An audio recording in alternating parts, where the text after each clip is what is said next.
Listen, man, Zacharie Risacher is not ready. You guys had the number one pick, and you drafted for fifth, and the fit isn't ready. So I had a tweet. Hey, happy holidays. How y'all doing?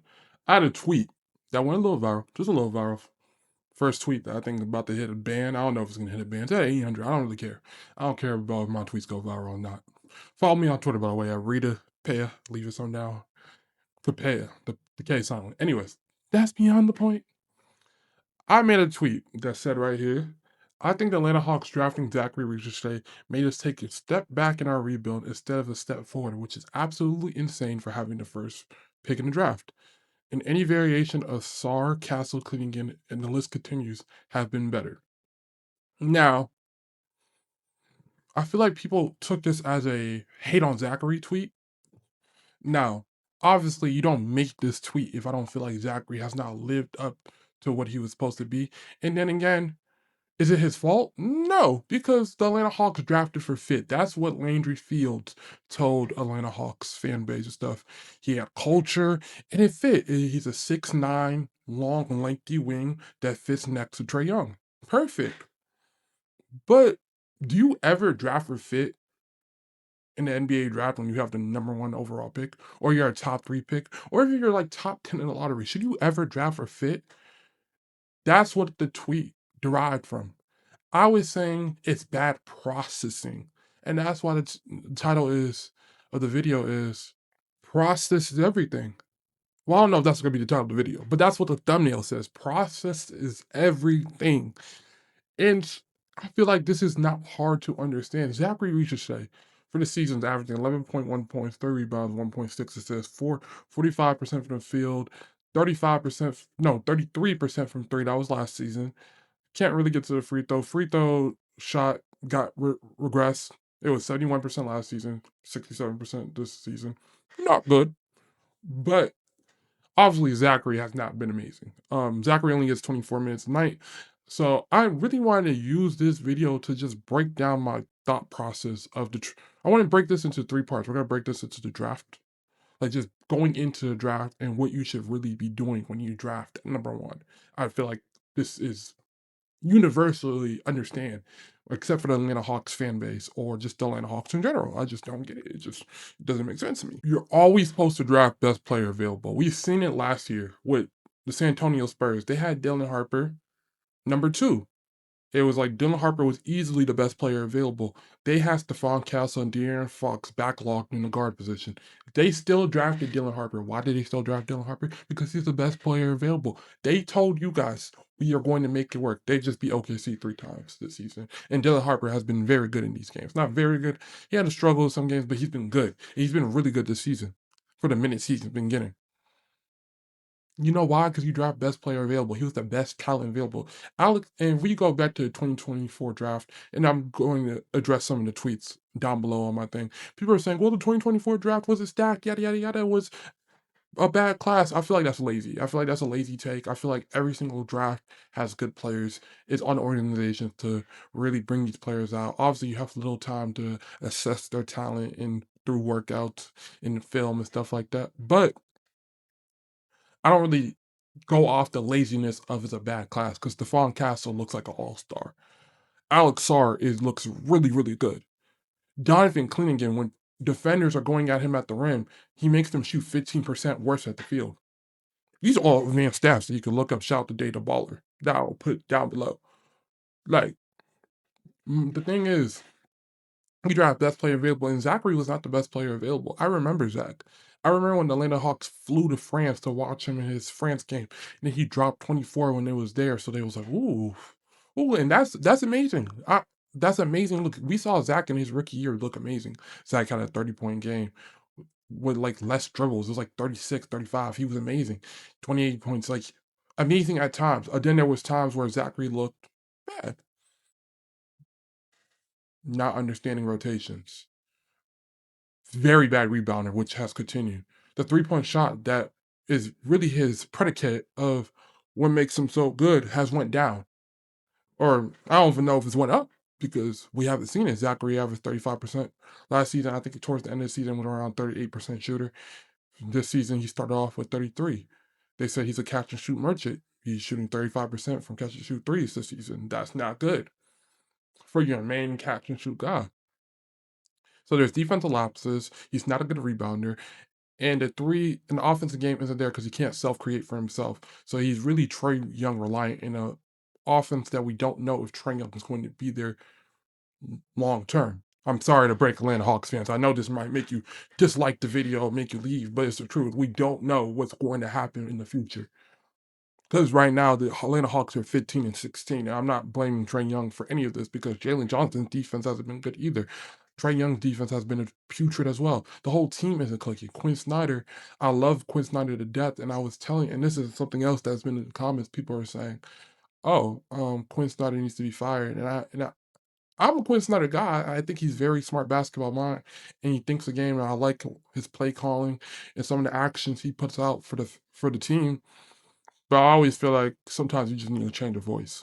That's how I always feel. When you have Mike Malone, Taylor Jenkins out there, sometimes you just need to change of voice because they are very two good coaches that are great X and O's coaches as well. That could bring a change of voice. But that's me on the point. Skip that. This video's on Zaccharie. What I want people to understand the process of drafting Zaccharie. Alex Sarr said he didn't want to come to Atlanta. Ace Bailey said he didn't want to go to Utah. Who cares? It's not free agency, brothers and sisters. It's not free agency. Their agent can say so many things. Reggie Bush told the Saints that he didn't want to go there. They still drafted him. Well, I don't know if it was Saints, but whoever Reggie Bush got drafted to, I saw the video under my tweets. I'm not that big of a football guy, but you get the point. At the end of the day, the agent is just going to control the agent goes. At the end of the day, if the Atlanta Hawks drafted him, he was going. Was he not going to play? You're going to tell me he was not going to play number 2 contract, number 2 pick? That's a lot of money, by the way. He's not going to play. He's not going to play with Trae Young, one of the best facilitators in the league. Donovan Clingan was there, and I want to give Reed Shepard some love too. If you felt like the Atlanta Hawks said Reed Shepard was a Patrick Mahomes type of player, if you felt that way about him, you draft him. If you think he's the best player on your board, but you think he fluctuates well with he doesn't fluctuate well with Trae Young, who cares? You draft him. You know why? Because you draft best player available. It's very simple. That's how you have that when you're a team that's rebuilding, the goal is to bring talent to the door. You worried about the fit the jumble of it later. The goal is to bring young talent that can grow to the door. And my biggest thing was Zacharie Risacher. This is my biggest point is when you draft for fit,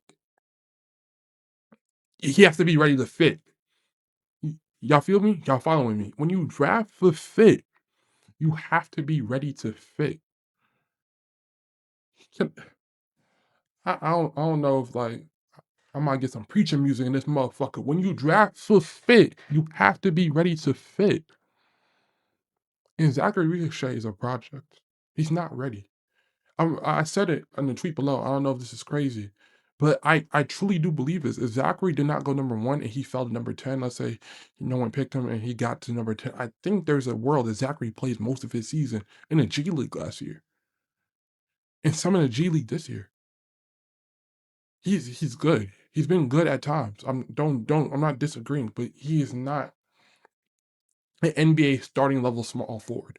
The rebounding is too bad. The shooting is not consistent. There's no shot creation of himself.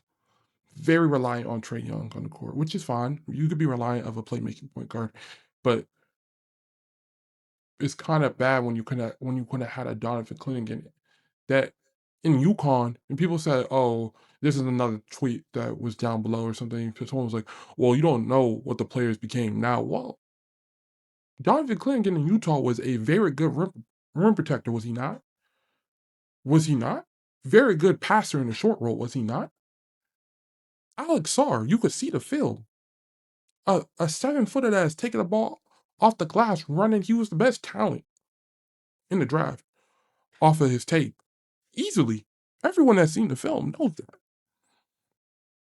Stephon Castle in UConn was really good.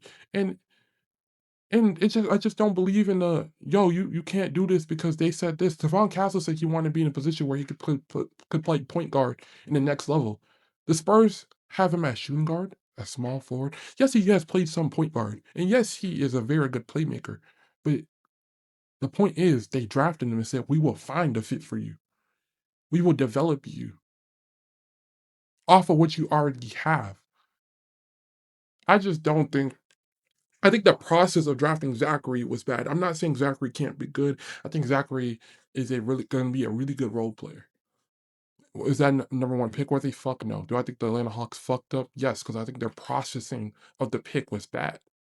That's how I feel. It's very simple to me. The process of the pick did not make sense. Y'all feel me?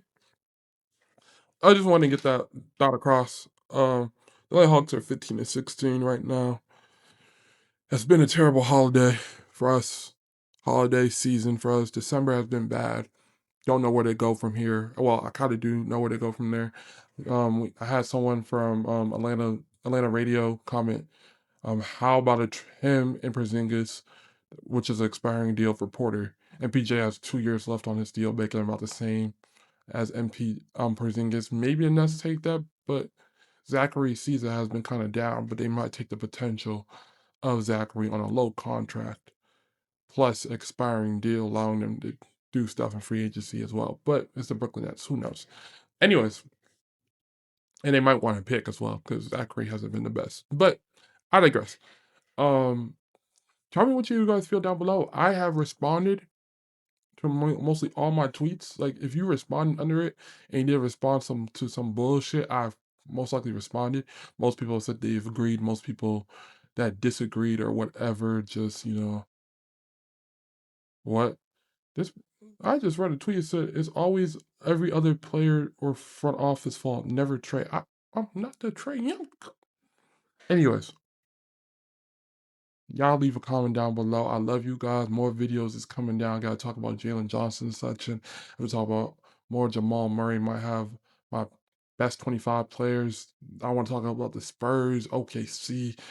Can the Lakers recover from this rough patch they're going through? We have a lot to talk about. The NBA season is still fresh. I love all you guys. I got my Chipotle right here. Motherfucking.